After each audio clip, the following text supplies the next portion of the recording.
Bonjour, bienvenue aux entrevues d'inspiration. Ici Zahra Essani. Je suis aujourd'hui avec mon invitée Micheline Bourque. Bonjour Micheline. Bonjour Zahra. Première rencontre. Première rencontre, je te remercie beaucoup de l'invitation. Ça me fait plaisir de contribuer à ton projet de contenu. Là. Merci beaucoup, merci. Écoutez les amis, Micheline, j'ai envie de dire connaissance, le mot qui me vient c'est connaissance. Et c'est pour moi, les livres, se tenir informé, c'est briser l'ignorance. Briser l'ignorance, c'est savoir plus de choses pour prendre de meilleures décisions.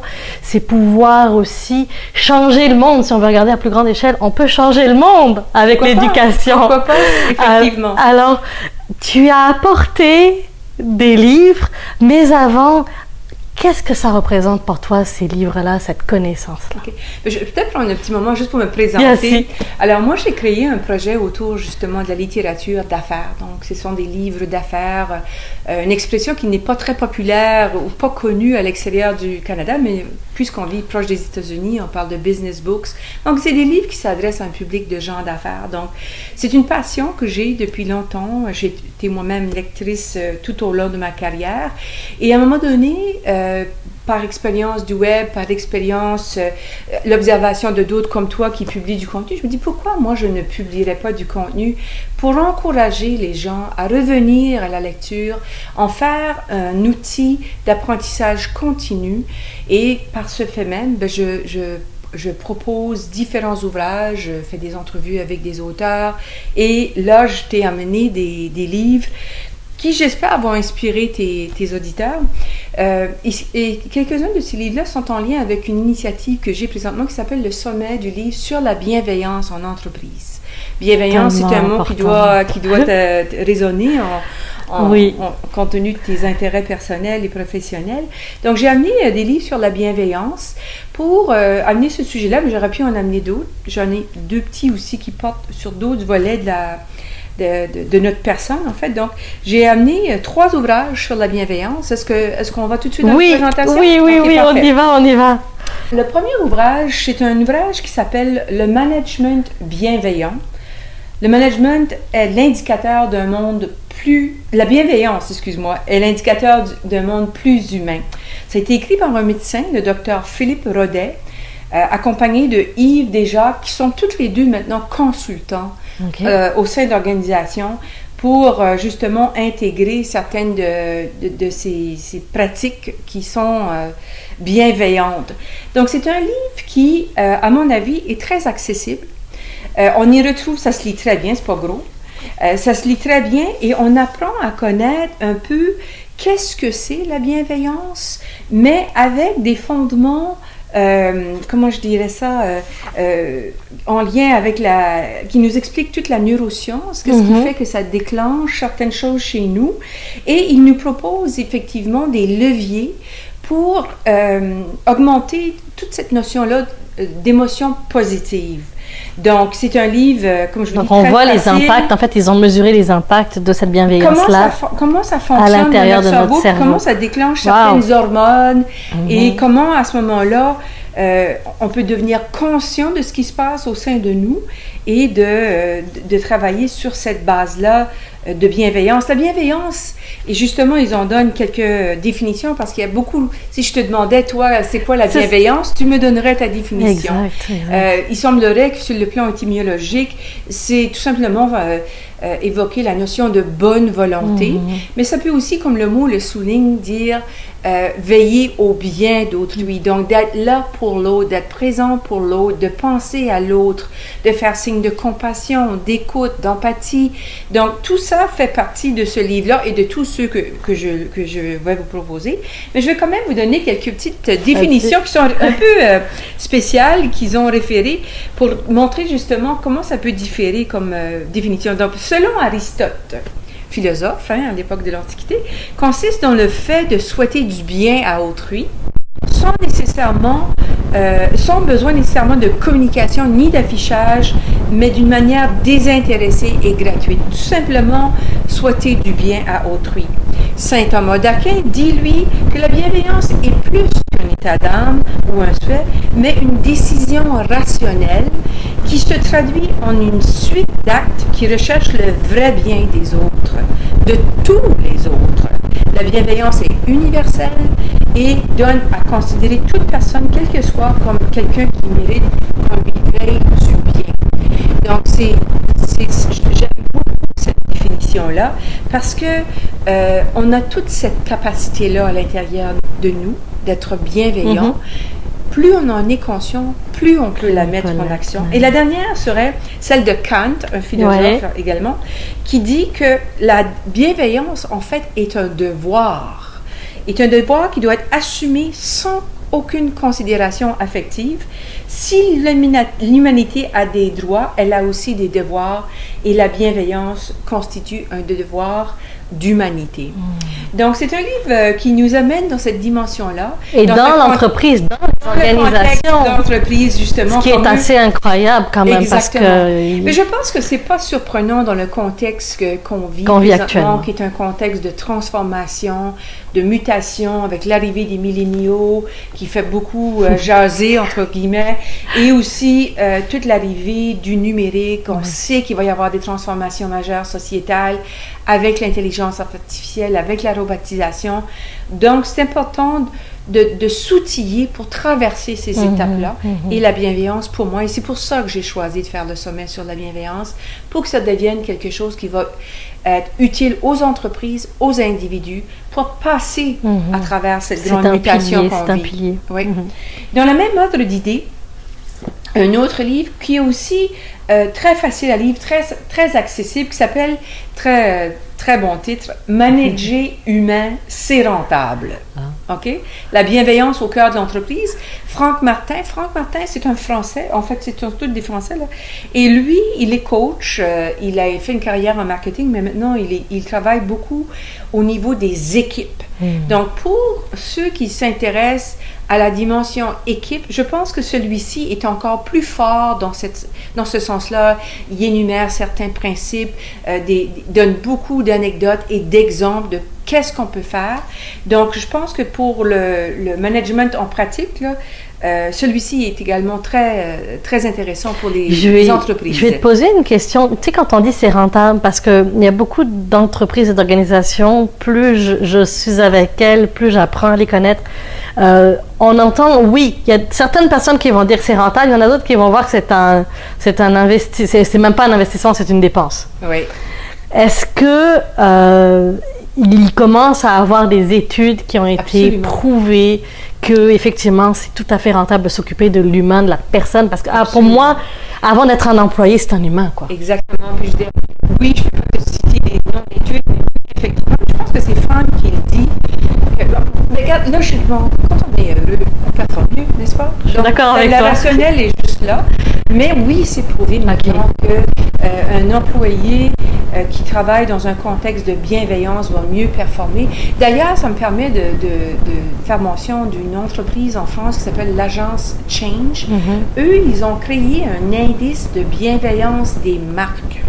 Et eux, ils mesurent les marques dites bienveillantes, en fonction de ces critères, bien sûr, pour voir justement, est-ce qu'elles performent mieux et plus que les autres.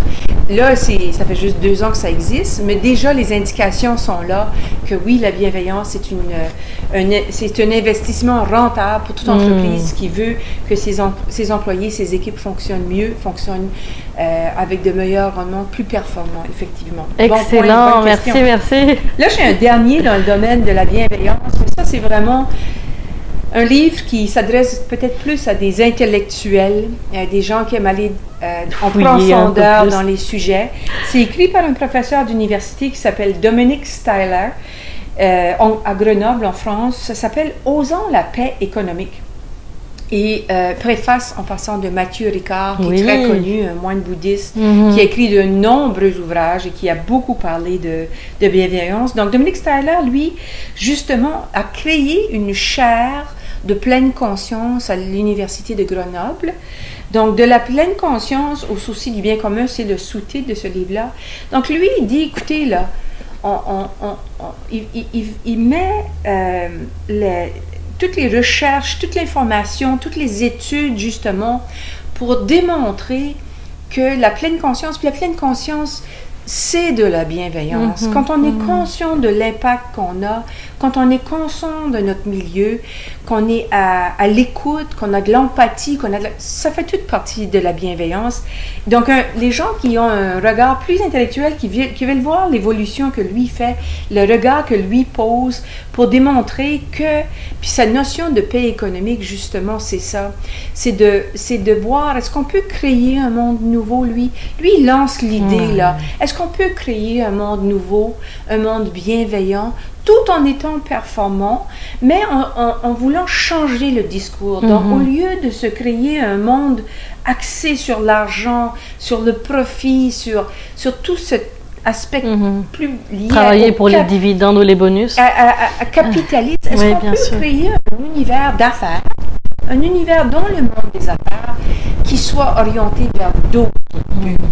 Donc, la pleine émancipation, le plein développement. De la personne. Et quand les gens travaillent ensemble, ben, ils ont l'imagination, ils ont la capacité. Quand chaque personne est à sa place, enfin, on aide les gens à se découvrir et à trouver leur place. Il ne peut qu'être performant, en fait. De façon générale, mais lui, il va encore plus loin en disant, créons un monde nouveau qui n'est pas uniquement axé sur les actions des actionnaires, sur comment on peut être performant, donc augmenter les rendements. Est-ce qu'on peut créer un monde tout au niveau des partenariats qu'on fait avec l'entreprise, toutes les parties prenantes de l'entreprise. Donc, c'est un livre. Il propose des pistes, il propose, mais lui, c'est une réflexion. OK, c'est une réflexion. Lui, il veut que les gens réfléchissent. C'est pas un livre pratique, là. C'est vraiment laborieux. Ben, laborieux, faut s'entendre. Tu vois, d'amener un sens exact. Toi, tu l'aimerais parce qu'il parle beaucoup de ramener le sens. Tu vois, ici, j'étais au hasard. Le travail, nous ne percevons plus le travail qu'en rapport avec l'argent. Il perd son sens et ne peut que devenir un tourment.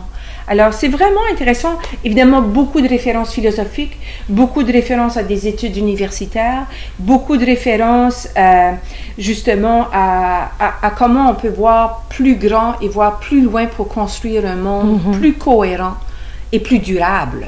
Et est-ce que tu penses que... parce qu'il y a la personne il y a certainement des gens qui doivent le lire, qui doivent se retrouver en train d'être confrontés dans l'organisation à comment je peux le mettre en place. Parce que j'ai commencé à rencontrer beaucoup de personnes en ressources humaines qui me disent « Zara, ça n'a pas de sens, je dois quitter cette entreprise-là, je ne fais pas des ressources humaines, je suis en train de squeezer le citron pour pouvoir avoir le meilleur du jus de mon employé pour qu'après il finisse fatigué et puis que je le remplace par quelqu'un d'autre. Je ne peux plus continuer comme ça. » Et les femmes en ressources humaines, les managers sont en train de changer de poste tout le temps, mais retrouvent la même chose. Elles savent quoi faire, mais elles se butent à plus grand, où il y a la direction.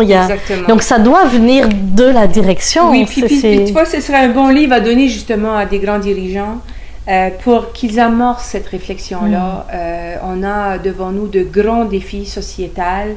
Est-ce qu'on peut petit à petit transformer les entreprises pour qu'elles soient durables, mais pas dans le sens monétaire uniquement, là, mais c'est sûr qu'une entreprise doit être rentable, mais que ce ne soit pas juste l'argent au détriment de... Donc, tu sais, on parle beaucoup d'entreprises libérées, des choses comme ça. On peut-tu créer de nouveaux environnements pour le travail, tout en étant lié à la société, au bien commun. Donc, c'est vraiment un livre intéressant dans ce sens-là. Parce qu'il y a tellement de choses qui rentreraient. L'écologie, faire attention à son monde, mais il y a beaucoup d'éléments qui rentreraient encore. Créer des produits qui, justement, n'ont pas d'impact environnemental.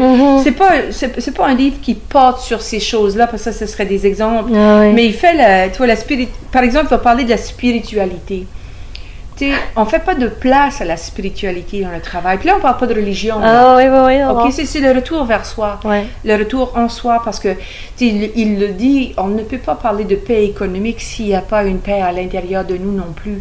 Donc, il ratisse vraiment. J'adore. Je pense que je vais aller me le prendre. Oui, je pense que aujourd'hui, je pense que ce serait un livre qui peut paraître utopiste, Mais de l'autre côté, on en a besoin. Il faut aller plus loin dans notre réflexion. En tout cas, lui, il était au sommet du livre. J'ai écouté l'entrevue. C'est mon correspondant en France qui a fait de l'entrevue. Moi, coup de foudre total pour Dominic Styler. Vraiment un homme qui incarne vraiment ce qu'il dit, puis tu vois, il dit une entrevue à essayer à avoir? Peut-être, oui, absolument. Dominic Styler, au genre La paix économique, publié chez Debuck Supérieur, une maison d'édition belge en passant, qui a aussi des bureaux à Paris. Donc, en fait, moi, j'ai beaucoup aimé belle découverte. C'est un livre que j'ai lu rapidement, mais que je relirai volontiers. Je t'en donnerai des nouvelles. Oui, c'est bon, définitivement. Tu viendras me faire une critique, justement. Avec plaisir, avec plaisir. Alors, ça, c'est 3 livres, il faut parler de bienveillance, parce que c'est un sujet qui m'importe beaucoup à ce moment-ci. Puis là, j'en ai apporté 2 québécois, parce qu'il y a quand même de très bons auteurs au Québec. J'ai amené un petit livre ici, petit parce qu'il est petit, mais il est puissant. Isabelle Laure a écrit plusieurs livres. C'est une dame de communication. Elle a écrit un livre qui s'appelle L'influence durable, la nouvelle compétence pour réussir votre carrière. C'est un livre pratico-pratique qui s'adresse, à mon avis en tout cas, à des gestionnaires de tout niveau, mais aussi ceux qui aspirent à devenir gestionnaires. Puis, ce qui est le fun de ce livre-là, c'est que c'est très concret. C'est une série de thématiques, donc je pense qu'il y en a 25 en tout et partout. Et à ce moment-là, elle décrit un problème et comment aborder ce problème-là du côté de la communication. Très bien écrit. C'est comme un cours 101 rapide pour la personne qui est jetée dans l'eau chaude. Mais tu sais, le gestionnaire qui dit comment est-ce que moi je peux régler tel problème? Viens, c'est un livre référence. Moi, je te dirais le genre de livre, si j'étais gestionnaire, que je n'aurais pas loin. Je vais donner comme un exemple. Les gens qui ont de l'influence sont des gens qui ont du succès. Est-ce qu'il y a une dimension de l'influence durable qui peut compenser le manque de succès? Donc ça, c'est une réflexion. J'ai été au pif, là. Et là, elle va donner là-dedans toute une série. Elle va répondre à ces questions-là. Elle va donner des exemples. Et là, elle va nous amener sur un petit parcours qui nous permet d'avancer dans cette réflexion-là. Très, très bien fait. Aucune hésitation à le recommander. Isabelle, là, elle a publié 4 ou 5 livres déjà. Donc, à offrir, certainement. À offrir à vos équipes, à vos gestionnaires, pour vous-même. Très, très bien fait. Un très, très bon livre. Puis, on a une entrevue avec elle. Elle, tu pourrais l'avoir en entrevue aussi. Elle est très bonne. Puis, l'autre, c'est un livre aussi québécois qui s'appelle L'intuition, carte maîtresse, écrit par Ginette Gagnon, publié aux éditions Isabelle Contant. Et c'est influencé au-delà de la raison. Donc, il y a des similitudes, des fois, un petit peu influence. Mais elle, ce qui est le fun de ce livre-là, c'est une gestionnaire coach de haut niveau, là, qui a fait carrière dans le domaine des TI, je pense, et qui est tournée aux études faire une maîtrise, parce qu'elle voulait savoir, les hauts dirigeants, là, comment est-ce qu'ils prennent leurs décisions? Qu'est-ce qui les influence, justement? Et elle s'est retrouvée à découvrir le pouvoir de l'intuition. Donc, elle nous explique tout qu'est-ce que c'est sur le plan scientifique et comment comprendre l'intuition, comprendre comment ça fait partie de la pensée humaine. Et c'est un livre aussi qui est le fun parce que c'est pratique. Elle nous pose des questions, il y a des petits exercices qu'on peut faire. Comme tous les livres d'ailleurs d'Isabelle Contant, ce sont des livres qui sont faits pour être pratiques. Alors, ça se lit très bien. J'ai beaucoup aimé. Puis, pour les gens qui rêvent, qui aspirent à plus haut, ça peut être un petit outil vraiment le fun qui te permet de comprendre. Elle avait fait des entrevues, avec une quinzaine de grands dirigeants, là. Mon Dieu, j'oublie les noms, là, mais il y avait là-dedans, je sais qu'il y avait Lucien Bouchard, c'est celui qui me vient à l'esprit, là, mais il y avait des grands entrepreneurs aussi là-dedans. Donc, elle s'est inspirée avec une recherche approfondie. Alors, très, très bon livre. Est-ce que tu l'utilises, l'intuition, dans ton entreprise, dans tes activités, absolument, dans tes projets? Absolument. J'ai appris à accepter que je pouvais... Mais, puis le livre l'explique. On a tous de l'intuition, mais on veut comprendre qu'est-ce que c'est pour bien l'utiliser. Donc, qu'on soit branché sur la bonne intuition. Parce qu'on a tout un pif, là. Mais puis c'est ça qui est le fun de découvrir ça. Encore une fois, des références à la neuroscience et toutes sortes de choses comme ça. Donc, oui, l'intuition, quelque chose qu'on a tous, comme la bienveillance. Ah, mais tiens, voilà le fil. Le fil conducteur. La fil conducteur. La bienveillance, on en a tous. l'influence, on peut tous en avoir. Et voilà, donc ce serait ça le petit paquet de livres que j'offrirais à tes auditeurs aujourd'hui. C'est magnifique, c'est magnifique. Et avec, j'ai envie de te dire, qu'est-ce qui t'a amené sur la bienveillance et sur l'intuition? C'est certainement à force de lire, tu as lu beaucoup de choses, mais qu'est-ce qui a fait que la bienveillance t'a marqué, t'a dit, parce qu'il y a plusieurs sujets, tu aurais pu partir sur... Oui, mais tu vois, le prochain sujet que j'aimerais couvrir, ça en 2019, ça va être la question de l'économie sociale. Mais l'intuition, pas l'intuition, mais la bienveillance, pour la petite anecdote, tu sais, moi j'ai un partenaire, un vice-président en France qui développe beaucoup de contenu, qui produit énormément de contenu. C'est lui qui va tout faire la programmation du sommet sur la bienveillance. Okay. Et nous, on a été en contact avec une agence dont je parlais tantôt, l'agence Change. Et c'est eux qui... Je les rencontrais, on a fait un événement chez eux quand j'étais à Paris 2 ans passés, et l'année dernière aussi. Et eux, ils ont créé cet indice-là. Indice de bienveillance. Ça a vraiment piqué notre curiosité, et moi, et mon vice-président Patrick Coquart. Alors on s'est dit, mais OK, bienveillance, c'est un terme un peu général, tout ça. Et finalement, Patrick a fait de la recherche et s'est rendu compte qu'il y avait quand même un certain nombre d'écrits sur la bienveillance. Et en lisant les bouquins, en faisant de la recherche, on s'est dit, regarde, nous, on va... Avant, j'en ai fait 3, moi, les sommets, c'est mon 3e. Okay. Donc, les sommets, il y avait 25 auteurs, 20 auteurs. C'était beaucoup d'ouvrages, c'était beaucoup de livres. C'était pas assez axé sur une problématique ou un enjeu ou un sujet. Alors là, on a dit, on va les faire plus réduits, avoir moins de contenu, donc ce sera plus accessible pour tout le monde, parce que pas tout le monde qui veut écouter 25 entrevues.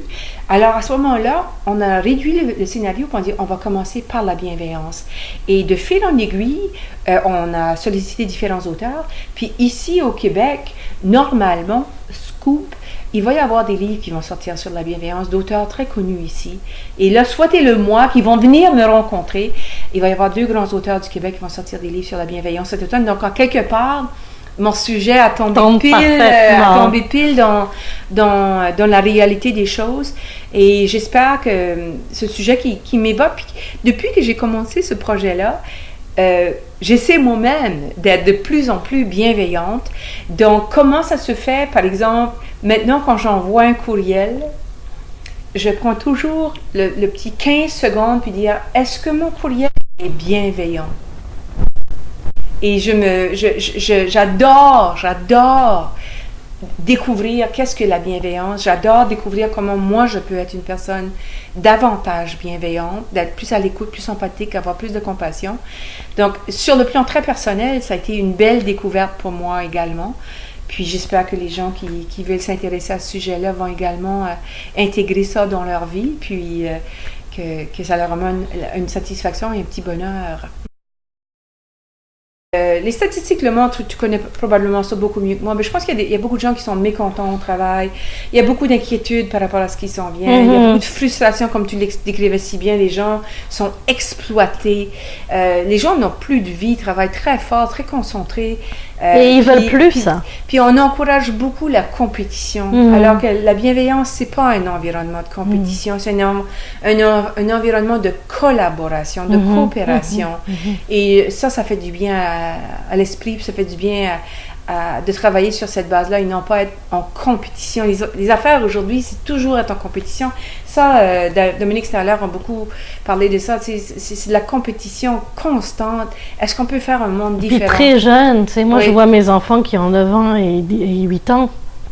C'est de changer notre manière de faire, c'est les aider. Enfin, c'est changer le monde aujourd'hui, mais pour un avenir qui sera tellement meilleur. Ben oui, absolument, pour tous. Mais oui, mais oui. Donc, merci à toi et bonne continuation avec ton projet. Merci Beaucoup de l'occasion de parler de mon projet. Avec grand plaisir. Alors, en bas, sous la vidéo, tu peux commenter, tu peux écrire, tu peux partager. Il y aura le site web clubdelectureaffaires.com de Micheline qui sera écrit aussi en bas.